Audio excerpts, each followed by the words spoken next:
Welcome to Novitas, a podcast exploring stories that show us how to live outside the capitalist paradigm towards collective liberation. Sometimes when I talk about these stories, I like to think of them as potential solutions to the problems of capitalism. But other times, certain stories don't feel like solutions at all. In the case of the homelessness crisis we are currently facing in late-stage capitalism, it's hard to imagine what a solution might even look like. Homelessness is a complex and multifaceted problem that is tied intimately with mental health, financial inequality, class struggle, and more. My guest today is Meghan Sheffield, a friend and co-conspirator living in Cobourg, Ontario. In the recent issue of the Novitas magazine, Meghan shared a beautiful and contemplative piece about her experiences supporting unhoused members of her community. Her piece honestly shifted my perspective, and I was so excited to speak with her about her story directly. We shared a wonderful conversation together, but only later did I realize that the audio didn't record very clearly. So I ask your forgiveness, dear listener, but I couldn't bear to re-record. And I think when you listen to our conversation, you'll understand why. So, Meghan, thank you so much for being here and taking the time to chat today. Did you want to start off by giving a brief introduction of who you are and a little bit about your piece in the magazine? Yeah, sure. Thanks for having me. My name is Meghan Sheffield, and I am a mother of 3, and also like a lifelong writer, and that has been the bulk of my fairly freelance heavy career has been in writing. And I started off in newspaper journalism, right at kind of a moment when I was like, oh wait, newspapers are really dying. And since then have had the opportunity in so many different ways to to explore and research and talk with so many interesting people in a variety of mediums. I live in Cobourg, Ontario, just right on the north shore of Lake Ontario. And it's a small town. It's about 20,000 people. It is also the county seat. It's the biggest town in our region. I would also just sort of situate the place where I live because it's so relevant to my piece in the magazine. Yeah, because of so many of those factors, the housing crisis has hit really hard here, as in so many other places. And I think that here where I live, it has been it has signaled major changes in the community, because this isn't, visible poverty. People visibly living unsheltered is not something that was common before just a few years ago. Yeah, for sure. It's really interesting. I think, so we just relocated back from Owen Sound down to Guelph. And when we talked to a lot of people about, what's going on with the city, how have things changed, and everybody mentioned homelessness as a critical thing that has changed within the last kind of 5 years of us being gone. And I think you're right, because it is visible in a way that it wasn't before. You knew there were homeless encampments around, but they weren't front and center. You knew there were people that were unhoused, but you didn't interact with them on a daily basis. So it was largely an invisible problem, and now has become a visible problem. And it's interesting because coming from Owen Sound, there's also a homelessness problem there. And so I think it's just kind of shown me that it really exists everywhere.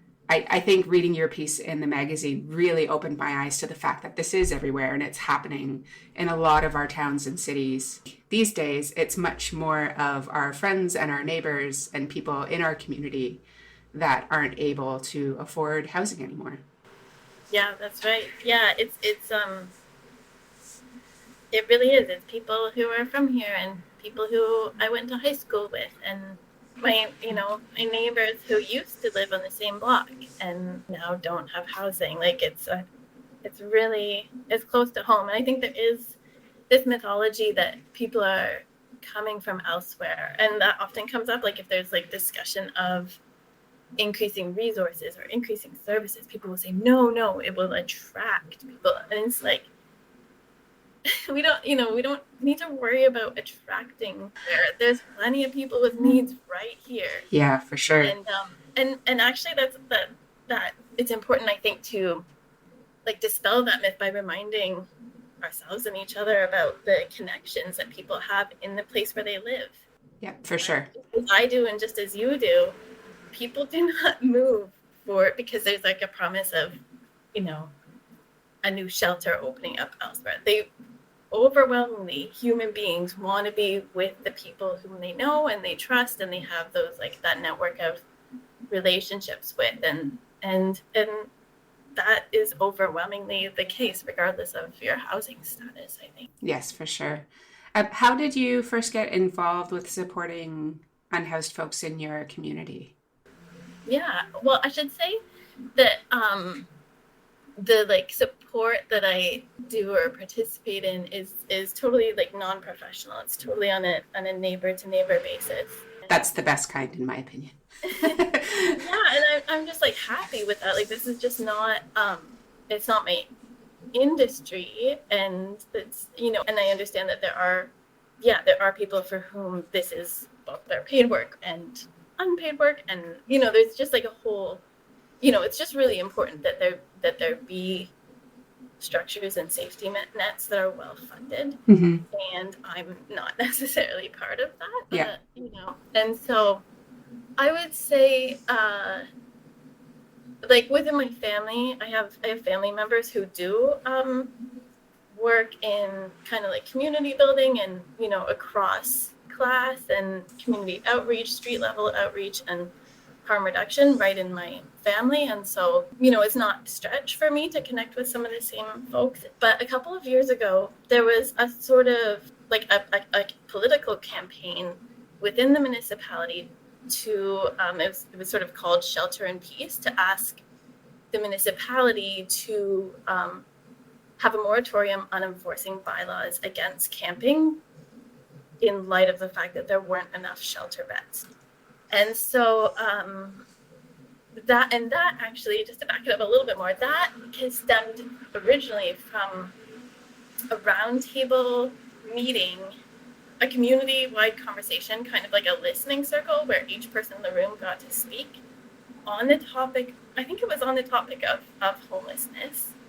And folks who were unhoused came, and folks who were housed, and you know, like there was like town councilors and Green Party members, and I don't know, it was just like a pretty wide cross section of the community who turned up together to like talk about this and talk about, you know, some people had ideas, some people had experiences, some people had fears, and you know, the campaign to advocate for sheltering in peace came from that community conversation. And during that meeting, I was sitting there and, you know, listening, and it was actually at that meeting one of the people who was currently unhoused sharing his experience. I realized we went to high school together, and he's sitting beside a town councilor who we both went to high school with. Right. And there was something just like really, yeah, it hit me, you know, all of the things that we've discussed. And yeah, the connection, the real human connection, and the way like, oh, we all started at the same place, more or less, in the same also the same high school. And yeah, it was like hopeful to all be in the room together and ideating in that way, and also like hit me on a personal level. So that was a real galvanizing experience of just like being in solidarity, you know, standing at a podium at the town council meeting, you know, next to someone who was like sharing her experience of being unhoused. And yeah, I would say that was like a pretty like critical turning point for me. Do you remember who organized that meeting? Was it municipality or someone just interested in, like, was it an organization that started the meeting? Yeah, it was definitely not the municipality. Right. No, it was an organization called Greenwood Coalition. My dad is actually the executive director of. So the same way it allowed like listening and each person to have a chance to speak. So I think even having everybody in the same room is such a rare experience. So that we can remove this kind of othering that happens. You mentioned having gone to high school these were your peers. And when we think about people that are unhoused in our communities, we often do this kind of big othering where they're not us, they're not my friends, they're not my people, they're not my community, they're other people, right? So bringing it back where everyone can be in the same space and listen to each other means that we're breaking down those barriers of like, this is a problem that I'm far removed from, to like, this is a problem that's happening in my community, to members of my community, right? Yeah, that's so right. And yeah, in that timeline, like between that community conversation meeting to the very different spirit of a municipal council meeting, in between that, it was like a week or 10 days.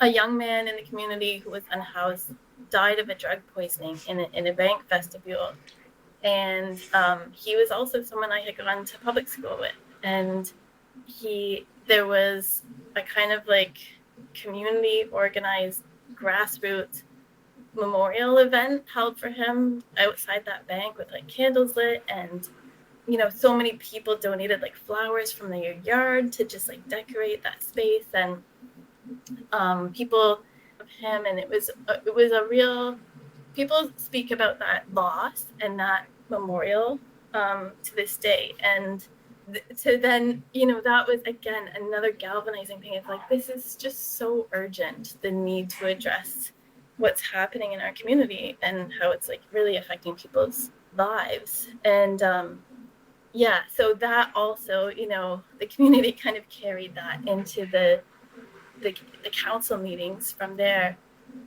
Despite all of this like real need, real emotion, real connection on the community level, the municipal response unfortunately was just not interested in trying to come up with real solutions. That's really unfortunate, because you feel like that when you get the community momentum at the bottom, that the municipality kind of has a duty to respond to that, but far too often I find that they don't.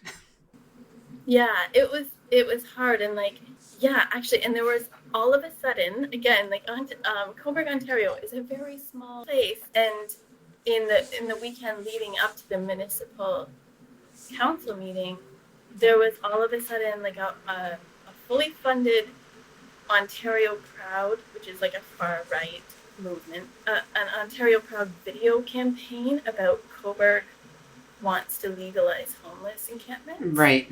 Then like, I don't think that was like representing a local movement of far right Ontario Proud members. Right. I think that was being funded from outside the community. Which is really unfortunate, because they were obviously trying to set a precedent that like the municipality can't possibly let this pass, because then it will snowball into, Absolutely, yeah, and just like really stigmatizing videos that were used, and like real money, was put into this campaign really fast and a pretty short timeline. And so as a result, walking into that council meeting, I've never before since seen such a presence of police. It felt like it was armed. There was police on the landings of the staircases leading up to the council chambers. I'd never seen anything like that before since. Like I say, like it was so, which really sets the tone of what's, the stakes of this conversation, like dangerous, rather than coming from a place of care for the human experience that is, it is real and happening. Yeah, and what a divergence from the previous meeting, where everybody had a chance to share and listen and be part of the conversation, to one whereas heavily policed. Yeah, literally. Yeah. So since that meeting, obviously the municipal level government, are they doing sweeps? Is there homeless encampments allowed? Is it just largely untalked about? I mean, that's what it feels like in Guelph, where people talk about it and complain about the homeless people, and the municipality kind of tries to provide like certain options for people where they'll, I think I saw last year where they like would tack a sign up to the tent and say, we're going to remove your tent tomorrow. You can go to this place to get support, or this place to get to support, which may actually be what they need, or maybe not what they need. Yeah, so that summer in 2022, that is exactly what the municipality started to do was, yeah, they like sort of upgraded their notice to vacate signage that they would tape onto tents and to include like phone numbers of, resources. Right. So, and at that time, the like survival camping that was happening was really very small scale. Only, like just like a tent or two scattered here and there, rather than like a true like kind of encampment with many tents. And in about a year ago, in August 2023, there was a pretty large scale closure of a boarding house that made a larger number of people, suddenly unhoused or unsheltered, because some people who didn't necessarily pay rent there often would use the shower there or that kind of thing. So all at once, a bunch of people were unhoused simultaneously because of a closure that was like a partnership between a number of agencies, including the health unit and the Cobourg police. Just basically, they closed and boarded up this home, and which it's still sitting empty a year later. And at that time, Cobourg experienced its first like larger scale encampment. And in the time since then, that encampment has moved to it's like the grounds of a former youth detention center, and so it's provincial land. That continues to be Cobourg's like largest encampment, and seems to be like, like it's not clear like who's responsible, who can do what, what can be done about this, because the town of Cobourg, parks bylaws, for example, don't apply on that land. Right, because it's provincially owned. Yeah, that's right. And yeah, there's discussion whether the Waterloo ruling, which is like an Ontario-based charter case in like Waterloo, closer to your area, where it was decided that like because the land where folks were camping was the property of the same level of government responsible for providing adequate shelter, which they weren't doing, that the people were entitled to camp there. Right. So yeah, I would say like there's a lot of discussion about this. You were saying in Guelph, there's not too much discussion. Right. That's really not fair. I think there probably is a lot of discussion and there's a lot of things happening. And I do know that there's some amazing different agencies that are providing support for people. So I don't want it to seem as though nothing is happening. I'm just not very tapped into it. And I find colloquially, when we're talking in our communities, often there's very hush-hush conversation and not like solutions-focused conversation. Yeah, I mean, I feel like in Cobourg, at just about every level of, community conversation, whether it's like the media, whether it's in politics, whether it's like the briefings from the police chief and the police services board, it is a constant topic of conversation. Oh, and among like the vigilantes, like there's been a real like citizen vigilante. Like we're going to end the homeless population by kicking people out kind of vigilante. Yeah, and right. like Facebook groups in which people are monitoring the behavior of people who are unhoused, or like it's hard to just like feel sometimes like a faith in humanity and a faith in the ability of community to respond. Mm-hmm. Because you see that like some people are literally building community and finding friendships and finding purpose in like hate. Yeah, that's and it feels like when it's not hate against this group of people, it turns into hate against this group of people or this group of people or this group of people, and it's just kind of never ending. And I am feeling disheartened hearing this, mostly because I would like to think that our communities are shifting into a space of more caring instead of more hatred, but I don't know if that's true. That's a tough one. It has become. I know what you mean. Yeah. It does. It feels like both are happening. And I turned to Joanna Macy's Active Hope, a lot. And, she describes her vision for like the great turning. Like, yeah, it's going to be like, there's going to be painful resistance, and there's going to be like building of, new capacities for life. Dealing with these challenges, for sure. Yeah. And so both, yeah, it is both.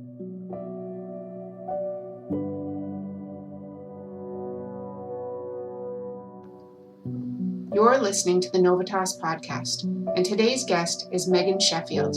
We're exploring her experience providing support for unhoused folks in her community in Cobourg, Ontario. As Meghan has mentioned, Cobourg has been hit hard in recent years, as so many other towns and cities have, with rising housing costs, little support, and growing stigma against the homelessness crisis. Meghan shared her story in the first issue of the Novitas magazine, which is now sadly sold out. Stay tuned for the second issue coming out later this year. You can get updates through the Substack at novitas.substack.com or on Instagram at novitasmag. And now, back to the conversation.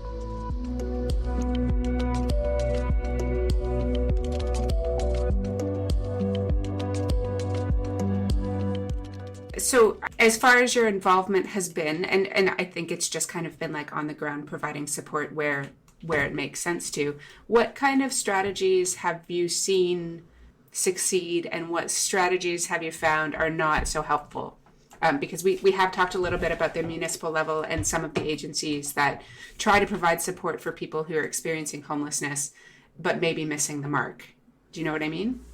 Yeah, I think like the best strategies that I've seen are the closest to the ground. And absolutely there's a role, and an important one, for agencies that are, receiving good funding from government sources. And I think that even those agencies benefit from relationships with community members. And, and particularly people with lived experience who can help them to, help those agencies to offer what is really needed and what will really help them to meet their own goals as an agency. And, ideally, improve the daily lives of the folks who are most in need. So, and obviously that's going to change based on your place and based on the situation that people are in and whatnot. So I recognize that it's unfair of me to say what solutions are working, because it's going to be different for different people, right?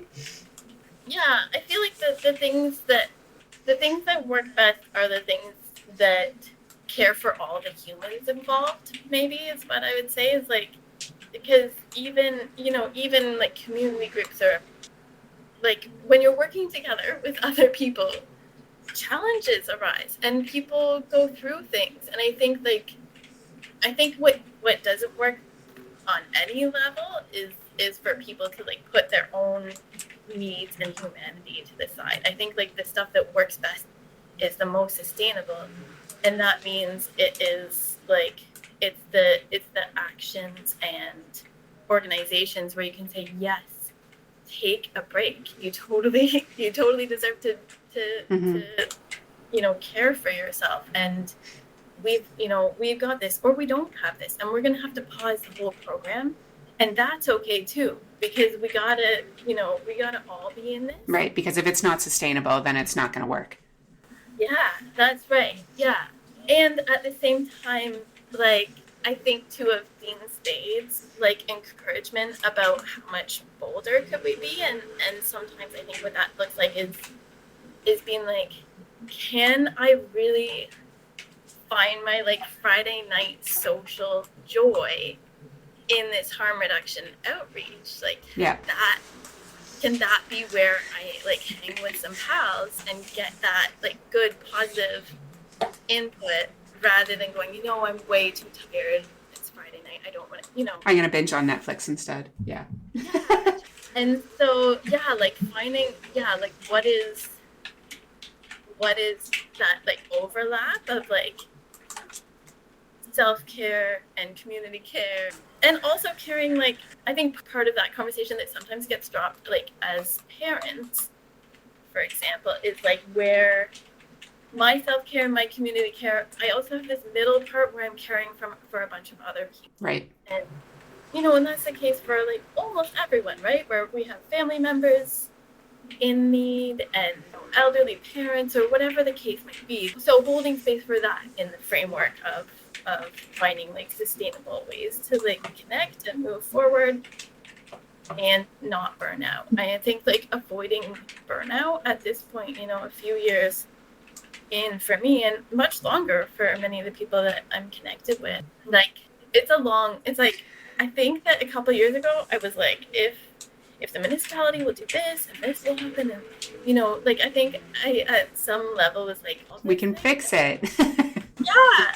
And I think that we're on a really long journey. Like the housing crisis, as we were saying, is so widespread. The financialization, like the ways that people have to profit, is a real deterrent to solving the need people have. Yeah. And so, yeah. And I just want to say the other piece that like I think gets forgotten sometimes in this conversation is like there's the financialization, and then there's also the people who are like have been working their whole lives, basically like paid off a mortgage, and now because of like the total shortfall of overall care in our society, they're now relying on their actual home to retire and be able to like basically have care in their elder years. So now your like ordinary residential home is worth $800,000 or $1 million. The stakes in talking about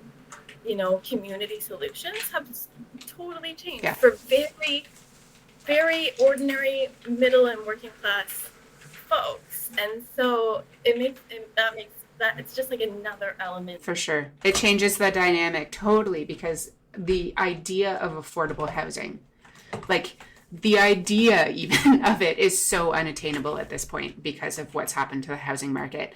And for me, who I feel really fortunate to pay a mortgage instead of paying rent, someday this house will be how I retire or how I support my kids or, all of those other things. So you're right. I need to make sure that my house maintains its value. Otherwise I'm out of luck like everybody else, right? Right, because like elder care is also financialized. Yeah, for sure. Yeah. I actually did a story about a local Habitat for Humanity project here that was it's a new build, and it has like a really cool solar, like it's a real sustainable build, and they were like seeking families for this to move in, residents for this project. And the income level was like in the realm of $100,000. And a lot of folks were really mad. They were like, hey, like how can Habitat for Humanity do this? Yeah. And it's like, and also that project is making home ownership, because there are for real people making that income. Yeah, that can't afford home ownership. Yeah, for sure. Like that is, so if the goal is for Habitat for Humanity to make home ownership affordable and accessible, the baseline has shifted so much. But it's not because Habitat is suddenly serving fat cats. It's like the whole landscape has shifted. And the price of building and and the mortgage interest rates and everything just shifts up. And it's funny because I this conversation is a conversation I have frequently with people, but I hadn't made the mental link about how that, yes, it affects homelessness because we have more people experiencing homelessness with the rising house costs. But when there was like a shift all of a sudden to like rentals being then sold as into home ownership because of the increase. Yeah, for sure. So there's quite a few different layers of the ways that it all interacts with each other. And, we talk about fixing the problem. And I think we'll probably see the problem get worse before it gets better if we see housing prices remain where they are, let alone get higher, which is also a possibility.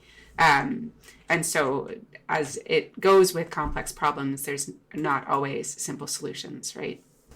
Yeah, and like as folks have been unhoused, in the basically in the immediate aftermath of the pandemic. Now some of those folks, they're going on, 1 year, 2 years, 3 years, 4 years that they've been outside. And it just, that just like increases the need for support and the type of transition they need into housing. And so like it's not, even the solutions need to be like really long term, because what we're doing right now, like what we're accepting on a societal level about, just like more and more people are being moved outside into survival camping, are into daily trauma, just like in a survival state day after day after day. Now that's, compounding, like, it's got to be a all hands on deck response to that degree of need. And I think that a lot of the response that we see is like, oh no, the business owners are concerned about what's happening downtown. Yeah. And it's like, what's happening downtown is people are in active trauma. Yeah. And we just need better tools. Yeah. And I hope, I mean, it's there. So I guess we can talk a little bit about some of the solutions so we end up on a positive note, because it's a hard conversation to have for sure. And I know that there are people out there doing really good work. The Greenwood Coalition, like you mentioned, is something that's local in Cobourg, and we've got Hope House in Guelph and other institutions that are helping provide support for people experiencing homelessness, and then other institutions that are trying to rehouse folks as well. I know that we've got some like affordable housing builds that are happening, so repurposing old buildings and turning them into small units that are more accessible for people to at least make that transition from being, as you say, in a trauma response survival camping into something that's more stable. Do you have approaches that are taking place in Cobourg around that as well? Yeah, I have seen here, as elsewhere, like, an increasing interest in like creative housing alternatives. So, sleeping cabins is one that has been tried like at municipal levels in Waterloo and in Peterborough, and that, there's an organization locally here that is continuing to try to put together the pieces, bring it before the municipality, look at zoning possibilities, and there's also like a tiny house organization that is like would be looking at home ownership, but on a very small scale. Cool. And so I think stuff like that, like keeping that, like just that conversation ongoing with municipalities and with like the especially like at the staff level, to like keep putting forth ideas. And I will say, like, I think that levels of government, like they would prefer, not individuals, but the bureaucratic system would prefer that nobody challenge the boxes. Right. It's simpler. Yeah. It's simpler to just be like, these are the options that we have available, and to just like keep bringing forward new ideas, different ways of looking at what housing can be, and like housing that can be safe. That's obviously like a shared goal of everyone, but maybe can be more creatively made so that it meets the needs of folks at various points on the housing spectrum. I think like the other thing that comes to mind is like the power of group chats. Right. I mentioned that like just really quickly in the article, right. But it's like and I will say in my article, I feel like I used the word "I" a lot, and I was like I've been like, oh, it's just like too much "I," because I do not do very much as an "I," but I can only write as an "I." Yeah, for sure. And I think that like there is power in the network of being able, and so I am part of Facebook group, a WhatsApp group, and then also like various iterations of that among formal more organization-y type of work, and then also just like a few people to say, what was the call I got this week someone said, hey, do you know if you're taking someone up to get their belongings from the jail, do you need to like call ahead and make an appointment, or can you just like drop in there and Right. pick up two people from the food bank? I'm dropping them off, but I can't stay Right. to drive them home. It's like something as small as that. I don't think that that's like a capital S solution, but it's the type of example that I think, I don't know. I feel like we're still in the middle of the story, but I feel like that type of like close contact with each other, with my neighbors, with folks who are unhoused and folks who are housed, that interweaving is the way that we can at least have like maybe better eyes to see capital S solutions with. Right. It's foundational. That's the human connection part of it, being human centric in our solutions. So, okay, I got one last question. How do you feel that doing this work or being involved in this community has changed your perspective or your life? Oh, I feel like a little bit for them. It is what I feel, and I think that this article I wrote in the magazine was a really beautiful outlet for expressing this. Is I feel myself to be so much more interwoven with the place that I live, and it feels like almost like on an interspecies level, because it's like what we share, my neighbor's house and unhoused, like is this environment. And one of the things I talked about was that there's like a cooler at the edge of the sidewalk, at the edge of my lawn, and that place is also a monarch way station.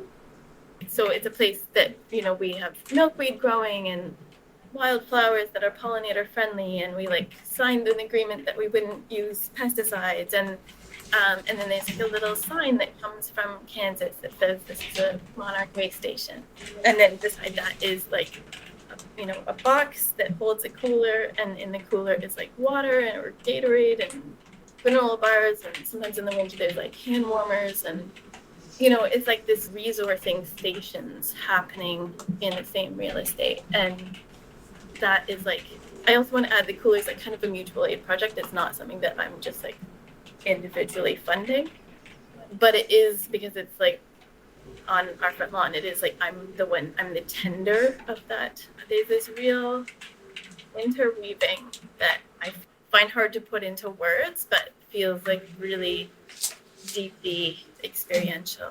And I hope that is what readers will take away from the article. Like that's what I really needed to excavate for my own self, and I was so grateful. Like I wrote it in a time of really present active grief, and to be able to like, and I didn't have capacity to write anything but that, and this was what I really, really needed. So yeah, I'm so grateful for that opportunity. Well, I thank you very much, Megan. Like, it was really beautiful. I think it was a really beautiful, pertinent way for us to explore some of the really challenging issues around homelessness, but also within the context of capitalism and individualism, and like how we all personally hold this grief of the challenges that we're currently facing. So yeah, that's so well said. And like, I think that there's like a lot of there's a lot of beauty.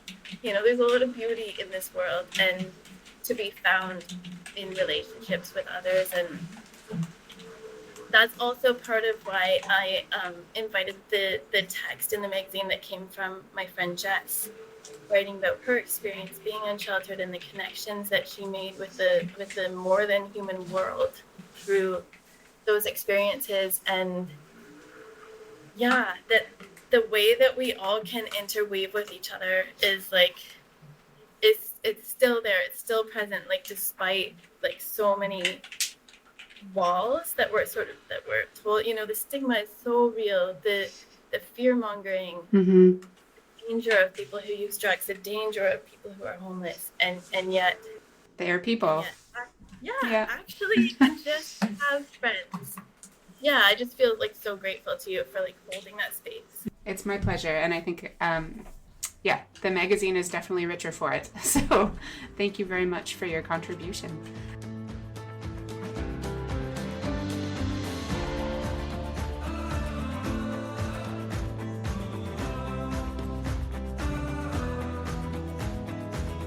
Thanks for listening to this episode of the Novitas podcast with Meghan Sheffield and me, Kel Smith.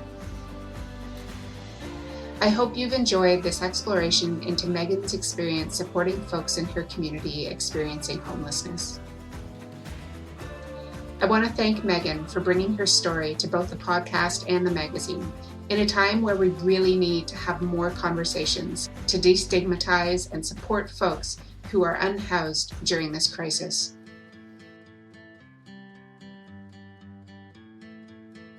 If you're feeling moved to support this podcast, you could become a paid subscriber on the Substack at novitas.substack.com. You can also check out the website at novitasmag.com or follow on Instagram at novitasmag. Thanks again for listening.